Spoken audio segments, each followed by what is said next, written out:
দ্বিতীয়বার আবার দেখাচ্ছি। এর আগে দেখিয়ে দিয়েছি এবছরের আমসত্ত্ব। তো এটা আবার দ্বিতীয়বারে যেগুলো দেওয়া হয়েছে, দেখো এই আমসত্ত্বগুলো কেটে কেটে নেওয়া হচ্ছে।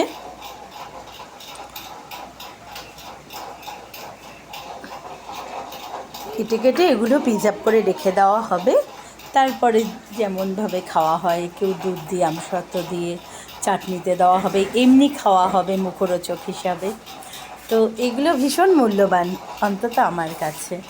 বাড়িতে বানানো হয় এবং রেখে দেওয়া হয়, সারা বছর ধরে খাওয়া হয়। তাছাড়া বাইরের আমসত্ত্ব কেনা হয়, কিন্তু এই যে বাড়িতে বানানো আমসত্ত্ব, এর একটা আলাদাই টেস্ট এবং আলাদাই মাধুর্য। তো চলো পিস পিস করে কেটে নিচ্ছি এগুলোকে,